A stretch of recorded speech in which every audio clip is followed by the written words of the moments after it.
할렐루야. 네, 반갑습니다, 여러분.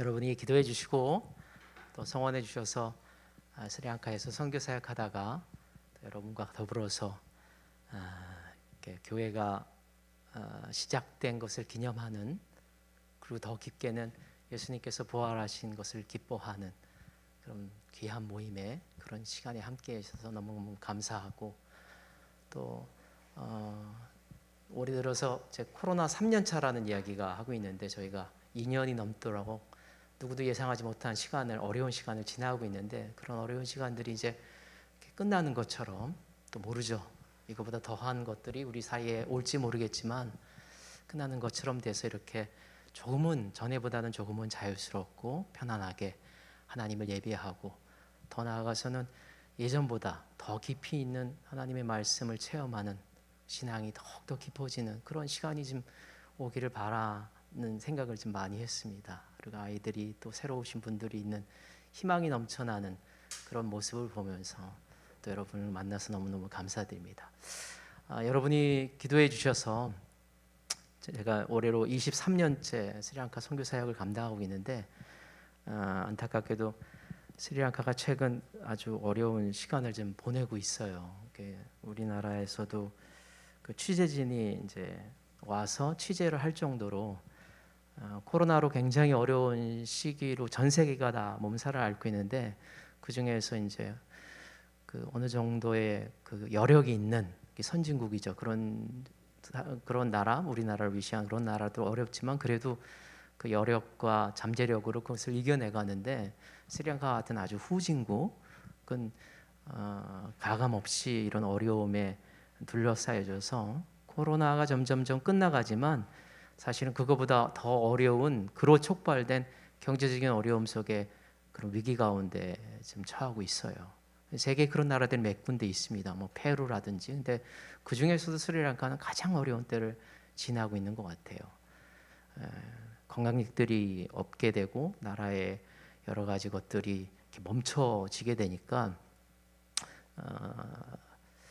그 사실적인 부분에서는 이제 외화가, 이제 국가를 이렇게 움직여 나가는 외화가 부족 현상이 일어나게 되고, 저희 나라 옛날에 IMF 때처럼, 그리고 그 이제 그 달러가 격상이 되고, 그거에 반해서 이제 거기 화폐가 이제 스리랑카 루피인데, 루피가 아주 그 가치가 평가절하되고, 그리고 인플레이션이 한 지난 3개월 동안 한 40% 정도 이렇게 오르게 되고, 그런 현상들이 발생하다 보니까 작년 말부터 올해 초에는 더 극심해져서 원유를 수입을 못해서 정전 상태가, 화력발전소를 못 돌리니까, 그래서 2시간, 5시간, 10시간, 최근에는 13시간, 13시간이 정전이 돼요. 정전이 되고, 그것뿐만 아니라 생필품이 없게 되고, 뭐 디젤이 없으니까 그 대중교통이 움직이지 못하게 되고, 가스가 없어서 사람들이 다시 산으로 나무를 하러 가고, 이제 말도 안 되는, 어처구니 없는, 스리랑카가 1년 중에 지금 가장 더울 때거든요. 연일 한 40도 넘는 그런 무더움 속에서, 그리고 2년 동안 지치고 지친 그들의 영혼이, 그들의 감정이 아주 메마를 대로 메마른 그 속에서 너무 이런 어려움들이 사람들을 다 거리로 내몰리게 됐어요. 그래서 이거를 그러니까는 그들이 거리에 나와서 반정부 시위를 하는데, 그들의 슬로건이 우리는 미래가 없어졌다. 그리고 나와서 더 중요한 것은 누가 우리의 미래를 훔쳐갔는가. 지금은 이제 타켓이 된 것이 이제 정부입니다. 무능한 정부, 그다음에 부정부패를 일구는 정치인들을 향해서 아주 강력하게, 그리고 그것이 젊은이들, 대학생들 중심으로 처음에 시작됐지만 한 달여 정도 시위가 계속되고 있거든요. 근데 뭐 젊은이들뿐만 아니라 온 가족이 텐트를 치고 밖에 나와서, 어차피 집에 있어도 너무 덥거든요. 그러니까 사람들이 다 밖으로 나와, 공장이 다 문을 닫고, 학교가 문을 닫고, 학생 애들이, 뭐 고3, 고2 애들이 시험지가 모자라서 시험지를 찍을 그 종이가 수입이 안 되니까 시험이 중지되는, 그 모든 사람들이 밖으로 나와서 정부를 향하여서 그런 시위를 하고 있어요. 근데 이게 시위가, 아시는 것처럼 거기에 대해서 정부에서는 강경하게 뭐 체류탄을 쏘고 물대포를 쏘고 하는 것들에서 걱정되기는, 이런 시위를 통해서 다시 갱생하는 것들이 좀 나기를 바라는데, 혹이나 이렇게 폭력화되고 또 희생자가 나가게 되고, 왜 그런 후진국에서 벌어지는, 저희 나라 옛날에도 그랬고요. 지금도 여전히 그런 것들이 있지만 그렇게 될까봐 걱정되는 그런 시기입니다. 최근에 거기 한인, 이제 스리랑카에 거주하는 한인 단톡방이 있어요. 거기서 급하게 처음, 제가 23년 있으면서 그런 거 처음 해봤는데 그 비상 연락망 훈련을 해요. 그러니까 단톡방에 몇백 명이 있거든요. 근데 누가 읽었는지 모르잖아요. 이렇게 위험합니다 이런 고지를 해도. 근데 이제 처음으로 비상 연락망 훈련을 해서 그거를 읽은 사람들은 거기다가 확인했습니다라는 거를 달게 하는 훈련을 했어요. 그러니까 이 사람이 이것을 인지하는지 안 하는지. 왜냐하면 그 중국 그 사람들에 대한 테러 조짐이 스리랑카에서 일고 있어서, 이 경제적인 원인의 아주 근본적인 게 중국 사람들이거든요. 중국에서 돈을 빌려주고, 여러분 들어봤겠지만 1대1로라는 자기의 나라만을 높이려고 하는 그런 정책에 가난한 나라들에게 호의적으로 다가와서 돈을 꾸어준 것 같지만 결과적으로는 그들의 아주 생명 같은 것을 이렇게 마치 뭐 무슨 조직 폭력배 같아요. 장기 매매자 같아요. 중국 사람들 이렇게 보면서 무서운 사람들이죠.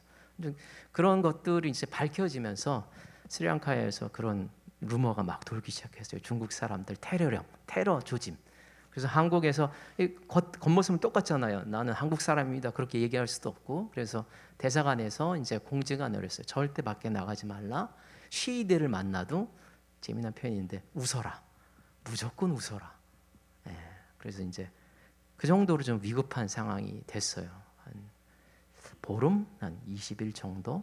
그리고 제가 신학교 이제 제가 신학교 사역 주로 하고 있는데 거기 사람들이랑 더불어서 줌으로 매주 이제 대책 회의를 하거든요. 어떻게 해야 되나, 학교를 열어야 되나 말아야 되나, 학교를 열면 학생들이 올 수 있을까, 기숙사의 학생들을 밥을 해줄 수 있을까, 가스가 안 파니까요. 나무에서 할 수는 없잖아요.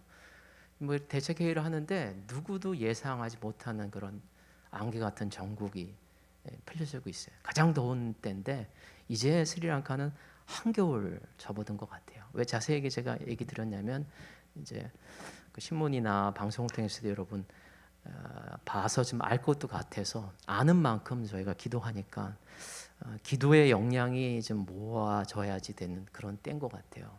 제가 5월 4일 날 다시 돌아가거든요. 빨리 돌아갔으면 하는 마음이 있는데 여러분 위해서 좀 기도해 주시기 바랍니다. 이 위기가 잘 평화롭게, 그래도 평화롭게 넘어갈 수 있도록, 아무 일도 없었던 것처럼 가진 못할 것 같아요. 그리고 또 하나 더 적극적인 기도는, 늘 그렇듯이 아픔이 있지만 힘들지만 위기 가운데서 기회가, 계기가, 어떤 변화의 그런 분수령이 생기는 것이 역사를 통해서 저희가 알고 있는 거니까, 선교 사역에서도 틀림없는 커다란 위기예요. 그 위기가 변해서 더욱더 하나님을 높이는 선교 사역이 빛을 발하는 그런 계기가 마련되게 해달라고, 특별히 제가 섬기는 사역 위에 그런 지혜와 또 통찰력이 있어서 안전하면서도 더 깊이 있는 선교 사역을 해달라고 여러분 꼭 기도해 주시기 바랍니다. 아멘. 기도해 주실 거죠? 네. 좀 아까까지 너무 즐거운 얘기했는데 제가 무거운 얘기를, 우리 주변에 늘 이런 것들이 있는 것 같아요. 그런 것을 직시하면서 어떻게 하나님께서 주신 생명과 그 하나님을 알게 되고 믿음 이어가게 되는데, 여러분에게 그래서 그 과제들이 있잖아요. 믿음의 사람으로. 근데 그 과제 중에 하나가, 오늘은 스리랑카 얘기를 여러분께 좀 들려드렸는데, 마음에 빚진 자 좀 됐으면 좋겠습니다. 얼마나 여러분이 반응할지 모르겠지만, 그래서 기도해 주시기 바랍니다. 그래서 그 기도가 하늘에 상달될 때, 지금은 어렵지만 스리랑카에 더 찬란한 선교의 문이, 그래서 여러분이 그 캠벨 선교사님인가요? 그분의 그 유지대로 여러분의 공동체가 여기 6년 동안 서 있는 것처럼 그 땅에도 하나님의 뜻이 실현될 수 있도록 여러분 기도해 주시기 바랍니다. 아멘. 잠시 기도하겠습니다. 하나님, 이 부활절에 저희가 시간을 성별하여서 주님 전에 나와서 감사하고 예배하고 또 사랑을 나누고 이제 말씀으로 나아갑니다. 하나님, 그 전에 스리랑카의 안타까운 현실을 기도 제목을 내어놓았는데 저희들이 마음을 모아서 그 땅에 벌어지고 있는 여러 가지 참담한 안타까운 사정, 그리고 그 속을 관통하는 하나님께서 숨겨두신 선교의 그 깊이를 이제 깨달았사오니 하나님, 기도하는 가운데 위기가 기회로 바뀌는 역사가 이루어지게 하여 주시옵소서. 그리고 이제 거룩한 이 부활절에, 기쁜 부활절에 주의 말씀으로 나아갑니다. 저희가 꼭 들어야 될 하나님의 말씀을 깨닫고 그 말씀대로 살아가는 배아 공동체가 될 수 있도록 역사하여 주시옵소서. 간절히 바라며 예수님의 이름 받들어 기도하옵나이다. 아멘. 제가 영상물, 스리랑카 선교 사역에 대한 영상물을 준비했는데 그거보다는 좀 아까 얘기했던 게 더 중요한 것 같아서 넘고하고 오늘 여러분과 더불어서 이제 말씀을 좀 나눴으면 좋겠어요. 그 PPT 좀 보여주시죠. 부활절이잖아요. 부활절. 6년 작년에 못 왔으니까 저한테는 한 5년째인 것 같아요. 부활절에는 이제 저한테는 이제 배하교회 가는 날, 이런 부담감, 기대감이 많아야 되는데 부담감. 어떤 목사의 선교사, 선교사지만 이제 말씀을 전하는 사람으로 세워졌을 때 그 숙명 같은 건 것 같아요. 지금 살아가는 이 시대에 정말 하나님께서 원하시는 그 의미를 제대로 전할 수 있을까? 부활은 2022년을 살아가는 이때,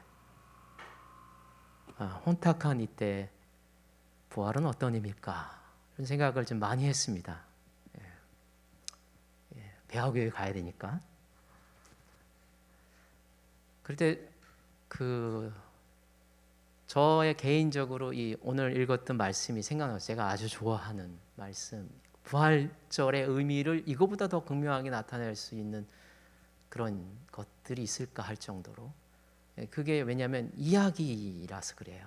아주 서사적인 이야기. 그리고 더 나아가서는 이 그림 때문에 그래요. 이게 보이시나요? 잘 보이시나요?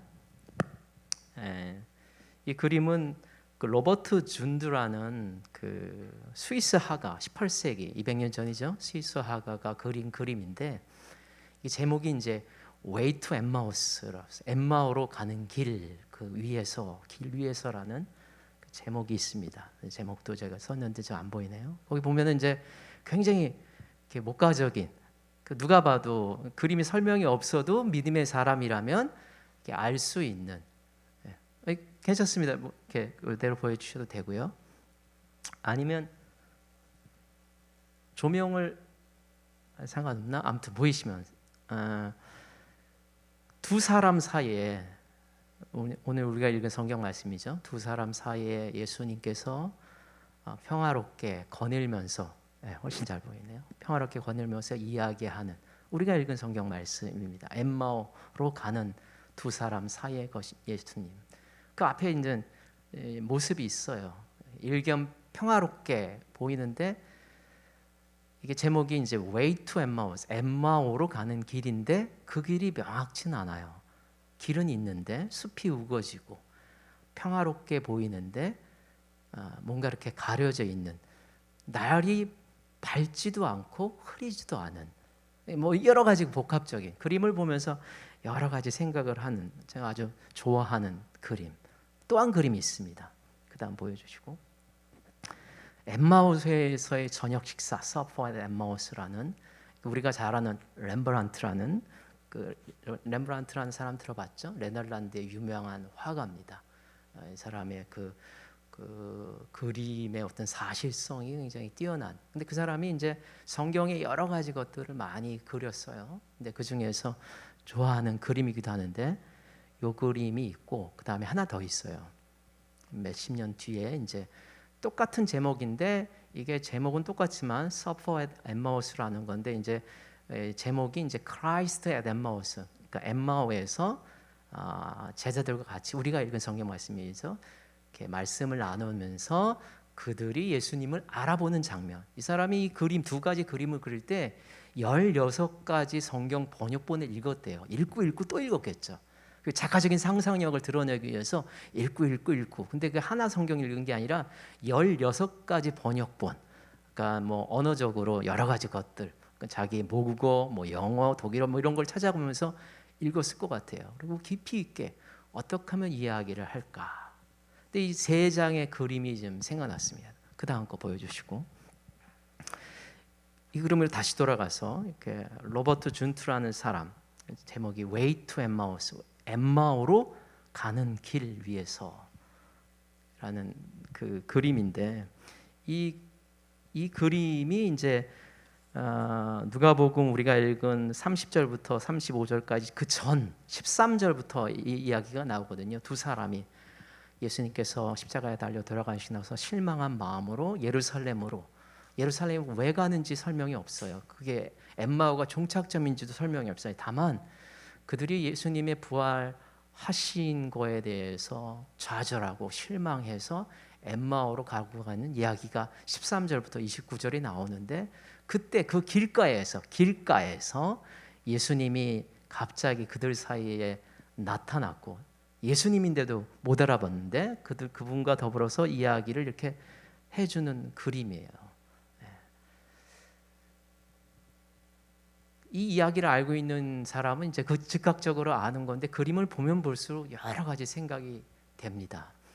왜 작가는 이 그림을 그리면서 그 숲을 그리고 강을 그리고 날씨를 그리고 이게 희망일까, 절망일까, 수수께끼일까, 미래일까, 여러 가지 생각이 복합적으로 드는 그런 그림인 것 같아요. 근데 그림을 자세히 보면 두 사람 사이로 예수님이 이렇게 들어오셔서, 그리고 두 사람이 예수님을 이렇게 바라보면서 이야기 나눈 게 핵심이에요. 성경에 누가복음에 그게 나와 있는데, 무슨 얘기하고 있습니까? 라는 걸로 시작이 돼요. 당신들의 이야기가 무엇이오? 그러니까 그 전에 보면 이들이 걸으면서 그들이 예루살렘을 등지고 엠마오로 가게 되는 이야기를 하고 있는 게 누가복음 13장부터 나오는데, 24장 13절부터.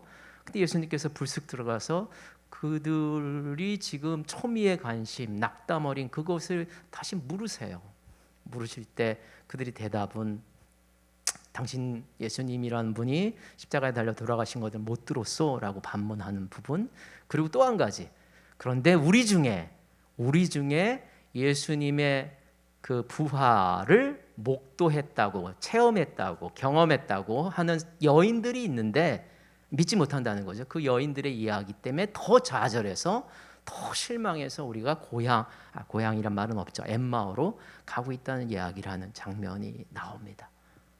그리고 두 번째 그림, 이 장면은 아까 말했듯이 이제 way to Emmaus가 아니라 엠마오로 가는 게 아니라 엠마오에서, at Emmaus, at이란 단어 있잖아요. 딱 그 점, 엠마오에서의 저녁 식사. 이 그림은 앞에 그림과는 굉장히 달라요. 그러니까 이 그림을 제가 보면서 렘브란트라는 사람이 아까 말씀드렸잖아요. 16개의 번역본을 읽으면서 얼마나 많은 생각을 했을까. 그리고 그 사람의 일대기를 좀 찾아봤는데, 이 그림을 그릴 때 그 인생이 아주 황폐했을 때더라고요. 부인이 죽고 파산됐을 정도의 경제적인 어려움이 있을 때 이 그림을 그렸다고 하더라고요. 그림이 전체적으로 어두워요. 깜깜해요. 흑백의 대비가 커요. 한쪽에서는 이 이야기를 아는 우리는 알 수 있죠. 예수님께서 이렇게 등을 지고 계세요. 이렇게 비스듬하게. 근데 그 예수님을 알아본 예수님의 모습이 다 깜깜한데 이렇게 환하게, 불빛이 아니죠. 그러니까 우리가 아는 것처럼 예수님이 바로 그 부활하신 예수님을 알아보는 제자들의 모습이 이렇게 담겨져 있어요. 그리고 한 명이 깜짝 놀래 있고, 또 한 명은 저쪽에서 무엇을 찾는지, 예수님인지를 알아보고 뭔가를 확인하려고 뒤지는 건지 모르는지, 이렇게 전체적인 어려움, 그러니까 명암이 아주 대비되는 그런 그림이 이렇게 있어요. 그 다음 거 보여주시죠. 이 그림을 생각하면서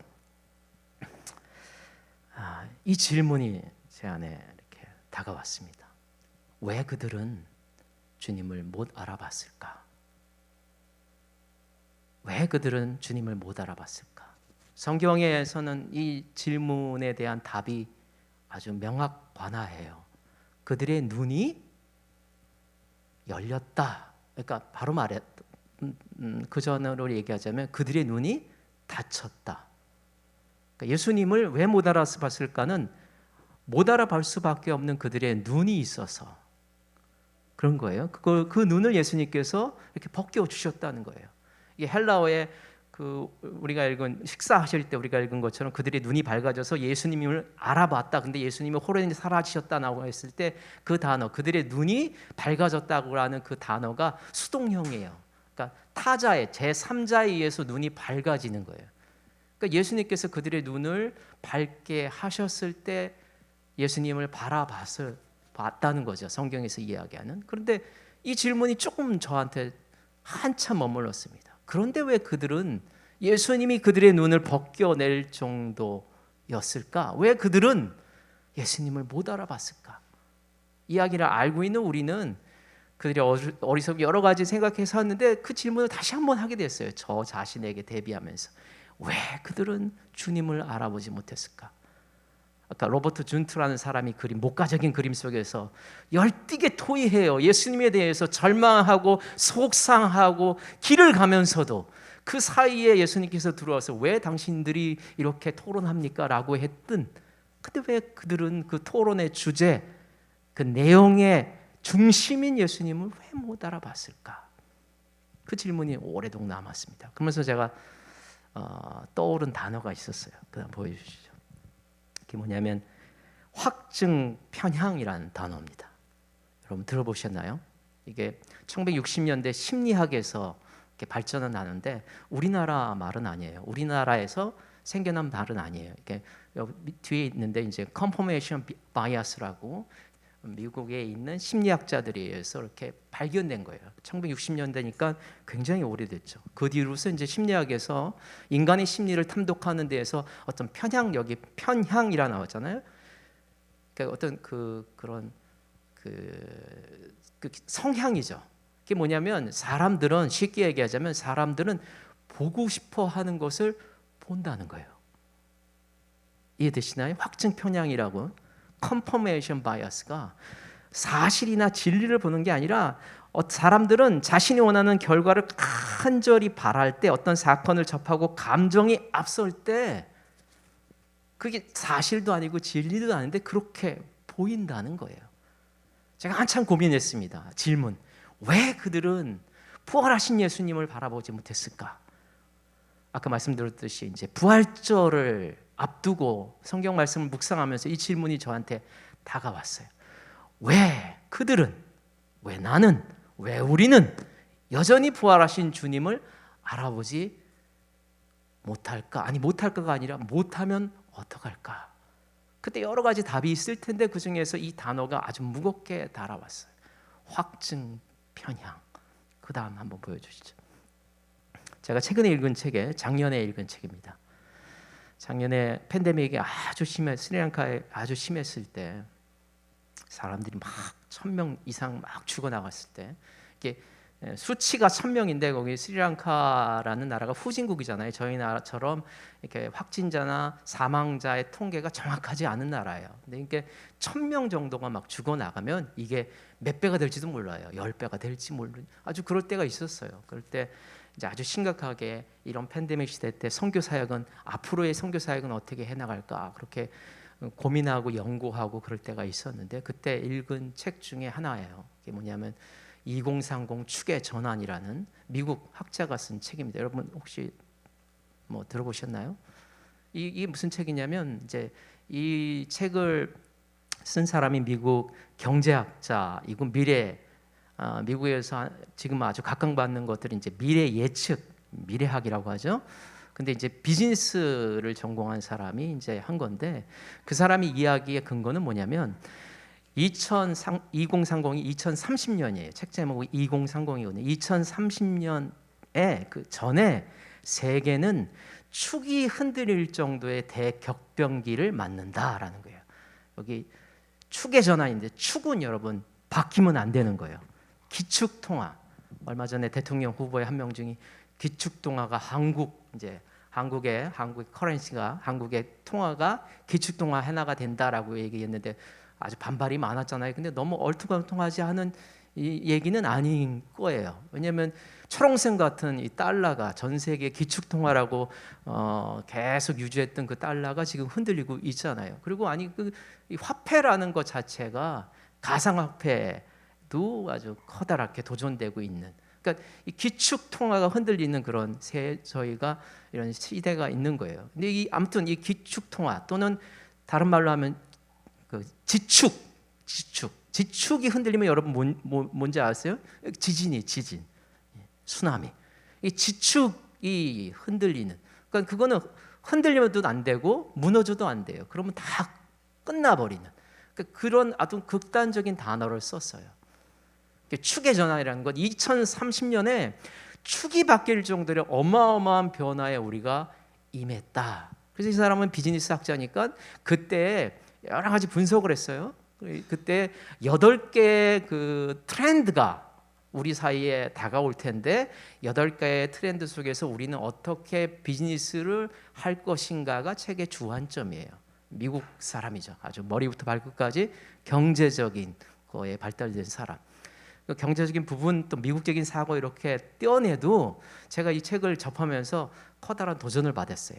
이 사람이 예측이 만약 맞다면 그 사람이 작년에 우리나라 와서 강연을 한 그 강연 유튜브도 봤는데 이 하는 얘기가 더 재미있는 건 2030년 예측을 했는데 그게 틀렸다는 거예요. 팬데믹 시대를 겪으면서 2030년이 아니라 2026년, 2027년에 이런 트렌드가 생길 거다고 얘기를 하더라고요. 더 가속화가 됐다는 거예요. 경제적인 부분 무시하지 못하고 여러 가지 변화도 무시하지 못하지만 선교사로서, 목사로서, 신앙인으로서 제가 이 책을 느끼면서 더 많이 도전받은 거는 만약 2030년에 축이 바뀔 정도의 어마어마한 변화를 겪고 있는 이 격변기에 내가 살고 있다면 지금 선교 사역을 감당하는 이 선교 현지에 나는 어떻게 선교 사역을 할 것인가라는 그런 부분에 대해서 굉장히 많이 고심이 되고 갈등이 되고 심사숙고해야 된다는 그런 생각이 좀 들더라고요. 시대의 변혁계, 혼란 속에서 삶의 무게 허덕이는 그 우리가 그러면서 그 아까 말씀드렸던 이 확증평, confirmation bias라는 단어가 좀 더 다가왔어요. 뭐냐면 세계는 바뀔 거예요. 아니 이미 바뀌었어요. 바뀌어가고 있고 더 극심한 변화 속에 있을 거예요. 우크라이나랑 러시아랑 전쟁하는 것들이 지금 2달째 이어가는데 그게 세계 3차 대전으로 갈지 많은 사람이 우려하잖아요. 어떻게 될지 우리가 앞을 내다볼 수 없는 그런 시대에 살고 있는데 그런 시대에 살다 보니 예수님을 믿고 그리스도의 부활을 체험하면서 살아가야 될 우리가 믿음으로 살아야 될 우리가 제 생각입니다. 엠마오로 지금 가고 있는 터덜터덜 절망 가운데 낙담 가운데 엠마오로 가고 있는 사람의 확증 편향에 사로잡혀 있는 것은 아닌가 그런 생각이 저는 들더라고요. 저한테는 소신이 있습니다. 사람은 믿음으로 살 수 있다. 사람은 충분히 하나님의 말씀으로 변화되고 살 수 있다. 살아가야 된다. 그런데 어느덧 세상을 살다 보니까 너무 어처구니 없는 세상 속에서 그 틈바구니 속에서 신음하다 보니까 과연 눈이 가려지고 자기가 보고 싶은 것을 이렇게 보게 되는 그런 어느덧 예수님을 알고 그 예수님을 쫓아서 십자가의 그 목전까지 쫓아갔던 그 제자들 그런데 그들의 눈이 가려진 그 현실, 그 조건, 그 이야기, 그 여러 가지 삶의 무게 속에서 그들은 한 옆에서는 예수님의 부활을 전하는 여인들의 이야기도 있지만 오히려 더 낙담해서 확증 편향이죠. 눈이 가려져서 터벅터벅 엠마오로 가는 아까 그 로버트 준투라는 사람이 그린 그림 제가 처음에 봤을 때는 굉장히 편안했어요. 근데 두고두고 묵상하면서 그 그림은 굉장히 무겁게 다가오더라고요.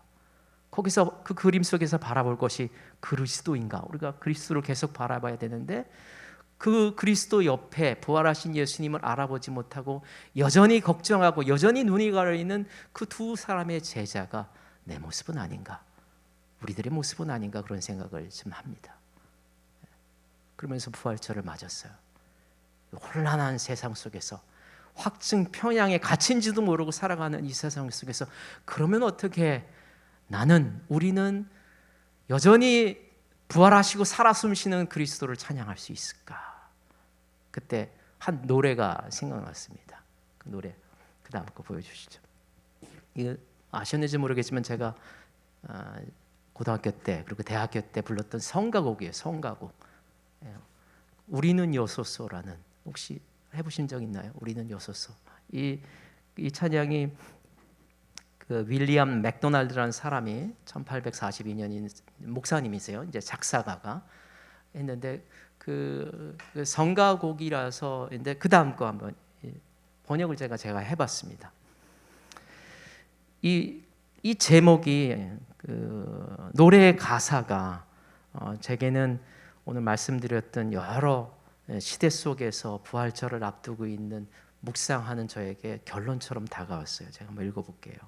우리는 여소서 오 사랑과 자비의 예수님, 슬픔 가운데 있는 우리 옆에서 지금 당신이 함께 걸어가시는 것을 보게 하소서.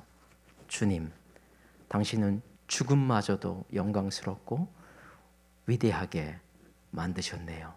주님, 당신은 죽음마저도 영광스럽고 위대하게 만드셨네요. 그래서 우리가 죽음의 문을 통해 살아계신 하나님의 앞으로 들어가게 하시네요. 오 주님, 우리는 여소서 사랑과 자비의 예수님, 그래서 주님을 따를 수 있게 하소서. 오늘의 설교는 그림으로 시작됐습니다. 마지막 거 보여주시고, 그리고 마지막으로 그려지지 않은 까만 바탕이 있는 이 글을 여러분에게 남기면서 설교를 마무리하려고 합니다. 첫 번째 그림이 Way to Emmaus였어요. 그리고 두 번째 그림은 at Emmaus, 엠마오에서 주님을 만나서 눈이 밝아진 사람들의 모습이었어요. 그리고 오늘 여러분에게 결론으로 내어놓는 우리의 그림, 아직 채 완성 아니 시작도 안 된 그 그림, Way to Jerusalem with Him, with Jesus라는 주님과 함께 다시 예루살렘으로 다시 옮아가야 될 우리의 그림. 세상이 소란해요. 제가 사역하는 스리랑카는 그 소란의 한가운데 이제 들어간 것 같아요. 저희는 이제 극복한 것 같지만 또 어떤 일들이 우리 사이에, 여러분 인생 사이에 크고 작게 닥칠지 모르는 시대에 저희가 살고 있어요. 지구 반대편의 어떤 미국 학자는 2030 축의 전환이라는 이야기를 해요. 수많은 사람들이 그 사람의 얘기에 동의해요. 작년인가요? G20에 사람들이 모여서 환경을 걱정하면서 회의를 했어요. 그 환경 그 걱정하면서 한 얘기 중에 중요한 컨셉이 하나 있는데 그게 뭐냐면 지금 우리가 이 전 지구적이죠. 모든 사람들이 그 임계점이라고 하는 티핑 포인트를 건너고 있다는 거예요. 여러분 티핑 포인트 들어보시죠. 임계점. 이거는 꼭대기가 아니에요. 그냥 꼭대기 뭐 피크라든지 하이 포인트가 아니라 그거는 이렇게 갔다가 올 수 있는데 티핑 포인트라는 건 가면 돌아올 수 없는, 저희가 사는 세상이 어처구니 없게 그런 세상이에요. 그리고 지금 아까 아주 금쪽 같은 아이들, 그냥 바라만 봐도 행복한 미소가 나는 아이들이 여기 나와서 이렇게 기도받는데 너무 좋더라고요. 그 아이들이 과연 누리게 될 미래가 희망일지 절망일지 모르는 그런 시대를 우리가 살아가고 있어요. 그렇게 살아가는 이 시대에서 예수님을 만나고 믿음을 갖게 되고 그리고 그 믿음을 고백하는 사람으로서 이 주일날 이 부활절의 성별에서 이 자리에 나왔는데, 그런 우리에게 결론으로 여러분에게 말합니다. 그런 우리의 인생을 그림으로 그려야 될 텐데, 부활하신 주님과 더불어서 그림으로 그려야 될 텐데, 먼저 우리도 그 엠마오로 갔던 제자들처럼 주님을 만났으면 좋겠어요. 설교의 제목이 우리는 여소서입니다. 우리의 눈이 다치지 않았잖아요. 우리가 못 보지 않잖아요. 근데 돌아봤더니 주님과 더불어서 예루살렘에 가서 그들이 이야기합니다. 우리가 길에서 어떤 분을 만나서 얘기하는 동안에 우리의 마음이 뜨거워져서, 사랑하는 성도 여러분, 난 여러분 보면 참 기분이 좋아요. 예. 내년도에도 불러주시면 제가 부활절에 또 올게요. 여러분의 성장이 기대돼요. 그런데 더 바라는 거는 이왕에 이 젊을 때 예수님을 만나서 신앙생활을 하는데 점점점 소란스러운 세상 속에서 믿음을 가지고 살아가는데 주님을 만나서 가려진지도 모르는 우리의 눈이 한꺼풀 벗겨져서 참다운 진리, 참다운 세상, 하나님과 더불어는 세상, 그래서 Way to Jerusalem 할 수 있는 여러분 되시기를 주의 이름으로 축원합니다. 저는 스리랑카에서, 그리고 여러분 이 아름다운 공동체에서 이 일을 해서 언젠가 우리 다시 만나면 우리의 그림, 로버트 준트처럼, 렘브란트처럼 주님과 더불은 우리의 그림을 나누는 그런 날을 소망합니다. 기도하겠습니다. 하나님 감사합니다. 부활의 아침에 저희들이 그려야 될 주님과 더불어서 가는 예루살렘의 그 모습이 어떨지를 상상합니다. 하나님, 저희의 인생을 통하여서, 믿음을 통하여서, 신앙을 통하여서 소란스러운 세상임에도 불구하고 주님과 더불어는 믿음의 여정, 복음의 여정, 믿음만으로도, 말씀만으로도 충분히 인생이 보람되고 아름다울 수 있는 증거가, 부활의 증거가 저희에게, 선교지에게, 이 아름다운 공동체에 살아있을 수 있도록 역사하여 주시옵소서. 간절히 바라며 예수님의 이름 받들어 기도합나이다. 아멘.